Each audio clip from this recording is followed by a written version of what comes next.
Okay, so let's take this constraint here and break it down a bit. If our constraint is that the volume has got to be equal to 1,000 cubic centimeters, well, spell out what that means. That means pi times the square of the radius times the height of the cylinder has to equal 1,000, right? That's really what that means, because that's our formula for volume. So if you break that down, you get pi r squared h is equal to 1,000. Okay, and so we can use this to eliminate one of the variables. And I mean, you have a choice. You can eliminate r by solving this for r, and then you'll have r equals some expression involving h, which you can now plug in for r in your area formula, and then you'll have an area in terms of h entirely. Or you can eliminate h, right? You can solve this equation for h, and then you'll get an expression involving only r on the right-hand side, which you can substitute in for h in the area equation, and well, then you'd have your area as a function of the radius only. And it turns out that that's going to be the better way to go, because first of all, what were we asked to do? We were asked to find the radius of the can that minimizes its surface area. So that's one thing that argues in favor of actually eliminating the h variable. But the other argument is just that it's going to be easier. Because think about it. If I want to solve this for h, all I have to do is just say that h is equal to 1,000 over pi r squared, and I'm done. Right? What would I do if I had to solve for the radius?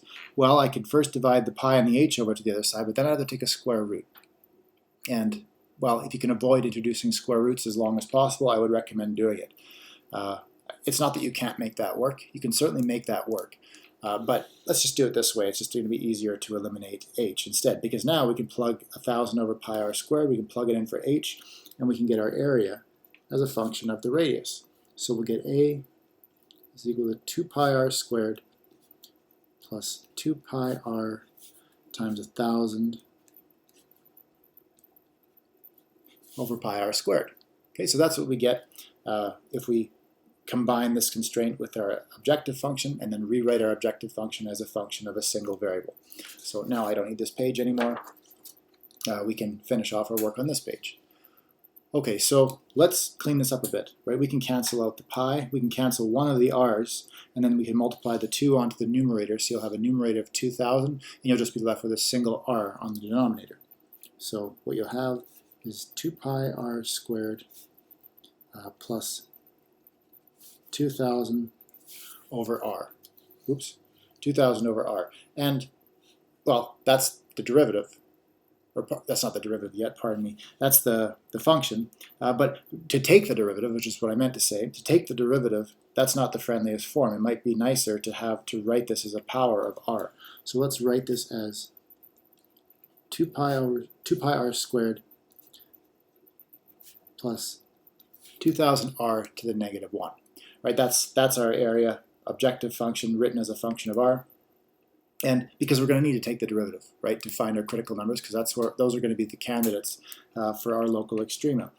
So that's why you want to write it in this form. Because now when you go to take the derivative, you can just do the following. Just do the power rule on each term. So differentiate this with respect to r. You're going to get 4 pi. Bring the 2 down, you'll get 4 pi multiplied by r. And then for this term here, bring down the negative 1 and multiply it onto the 2,000. You get minus 2,000 r to the negative 2. So that's going to be our a prime. So now to find our critical numbers, always get rid of your negative exponents, right? And combine this all into one fraction in whenever possible, right? Which that will always be possible. And you know you're going to have at least one fraction because of that negative exponent, right? If you rewrite it without the negative exponent, you're going to have 4 pi r minus 2,000 over r squared. So now you do have a genuine fraction here, but this one's not a fraction, so let's get it all combined. That's how we're going to find our critical numbers. So get a common denominator. Multiply this term by r squared over r squared. So if you multiply by r squared, you're going to get 4 pi r cubed. And so really what you have is 4 pi r cubed minus 2,000 divided by r squared. So that is our a prime. And just let me draw a line here just so you can separate our a prime from our a. So that's our a prime. To get our critical numbers, now that you've written it in this form, just look for where the numerator is equal to 0. That'll be your type 1 critical numbers. And look for where your denominator is equal to 0. And that'll be your type 2 critical numbers. So let's make that observation. A prime is equal to 0. Well, when the numerator is equal to 0, right? So when 4 pi r cubed minus 2,000 is equal to 0. Let's solve that. So we'll solve that for r. So we'll get 4 pi r cubed is equal to 2,000 if you bring the 2,000 over to the other side. And if we divide both sides of the equation by 4, that will simplify it a bit. We'll have pi r cubed is equal to 500. And, well, now divide the pi over. We'll get r cubed is equal to 500 over pi. And then, well, now all you can do is take the cube root of both sides, and you'll get r is the cube root of 500 over pi. So that's a critical number, right? It's awful to think about, to try and think about that as a, on the, where it lies on the number line. You'd probably want to use your calculator to do that, to evaluate where it lies on the number line. But that's not really important right now. The important part is it's a positive number, right? 500 and pi are both positive, so this fraction's positive. Cube root of a positive number is also positive. So this is actually a positive number. That means it does fall within our domain of consideration, right over here. So we do have a valid critical number that we can investigate. Before we go any further, let's check for type 2 critical numbers. When is a prime undefined? Because you do have a fraction here, right? So a prime is undefined when r is equal to 0. But that is not in the domain of consideration, right? Because we're only restricting our attention to values of r which are positive and values of h which are positive. So that's not going to be a valid critical number. So we won't actually include that in our investigation. So what would you do if you were to follow the steps that we used in the first example? At this stage, you would go about drawing your first derivative table, right? And it's actually a coincidence, but you're also looking at area, trying to minimize. In this case, A happens to be surface area, but we're also trying to minimize A in this case. So the first derivative table will look the same. We'd have a 0 for our lower bound here, because we're only considering values of r which are positive. But then instead of 600, we would have the cube root of 500 over pi. So now how are you going to choose sample points on either side? I mean, you could, if you're a cynic, you could say, oh, I'll just bust out my calculator, plug this into the calculator and use that to quickly figure out some values. And if you are a purist and you are trying to do this by hand, because that's really the point of the exercise, to do this without a calculator, you could be creative. You could maybe try as a sample point that's slightly to the left of this number on the number line. Over here, you could pick the cube root of 499 over pi. That would be slightly less than the cube root of 500 over pi. And then you could pick, as your sample number over here, you could pick the cube root of 501 over pi, right? You could do that, and actually it'll work. You can do that and it will work without too much trouble. But let's not do that. Let's apply the second derivative test, because remember the second derivative test, I'm just going to pull it in front of us, says because if our second derivative is continuous near our critical number, so we haven't actually computed the second derivative, but maybe we should do that and check whether it's actually continuous near this value. Think of this as your c here in the second derivative test. If we end up with that situation, well, we've got a type 2, or we've got a type 1 critical number. I'm pointing to the wrong part of the screen. We've got a type 1 critical number. So if we can take the second derivative of our area function, and then we plug in our critical number, the cube root of 500 over pi, and it ends up giving us a positive number, then that means we found a local minimum. But if we plug in the cube root of 500 over pi to the second derivative and get a negative number, well, then that tells us that we've got the location of a local maximum. But either way, it's going to settle the problem.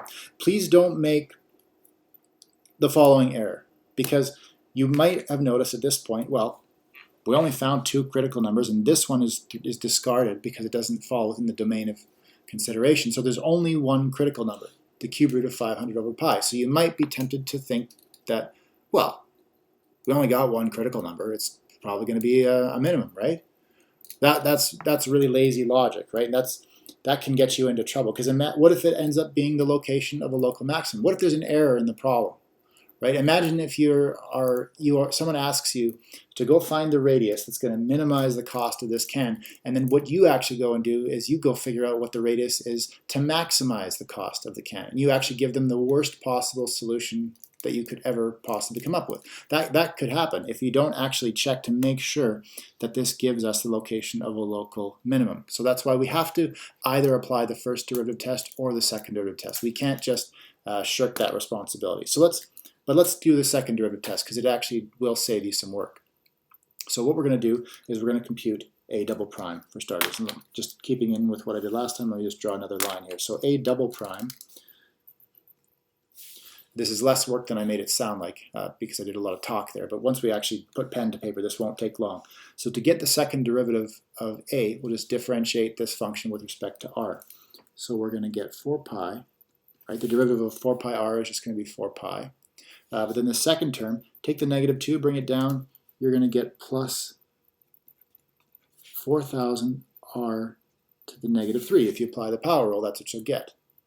And, well, if we simplify this, and not really simplify, but if we just rewrite it without the negative exponents so it's a little easier to think about, we're really going to get 4 pi plus 4,000 over r cubed. And what you might notice about that is, well, is it's always positive. A double prime is always positive, at least over our domain of consideration, right? Because remember the domain of consideration, I'm saying that a lot, but we require that the radius be positive.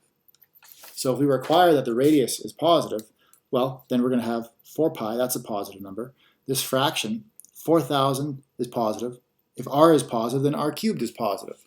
So this fraction is a positive divided by a positive, which is also positive. So you got nothing but positives in this expression. So this, let me say it this way, which is positive whenever r is positive. So what that means is, if you go to plug in the cube root of 500 over pi, if you plug that into a double prime, you can go do it manually by hand if you want. But this observation that we just made just guarantees us that if you take that critical number, cube root of 500 over pi, plug it into a double prime, you're going to get a positive number. So what that means is, for the second derivative test, you're falling under this case. The second derivative is positive at your critical number, which was a type 1 critical number. And our second derivative, is it continuous? Yes. That's a constant. This is a rational function. So it's continuous on its domain, which includes every point except 0. So it's certainly continuous, at least near, I got the wrong. Yeah, it's at least continuous near our critical number, which was the cube root of 500 over pi. It's really, that would be true if you replace that with any positive number. The only point it's not continuous near is 0. So that we can truly apply the second derivative test. We get the first situation here. Our second derivative is positive at the point in question. Therefore, it gives us a local minimum, which is what we were hoping for because we were asked to minimize the cost of the can. So therefore, let's finish this off. So we can say by the second derivative test,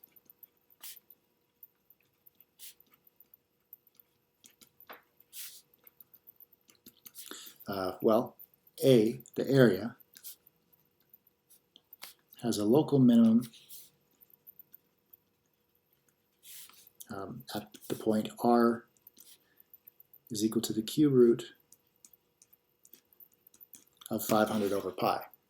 So that tells us that, well, the cost of this can is going to be minimized when this is our radius. So actually we're done. We just need to tie up our conclusion and answer the question. So the cost of the can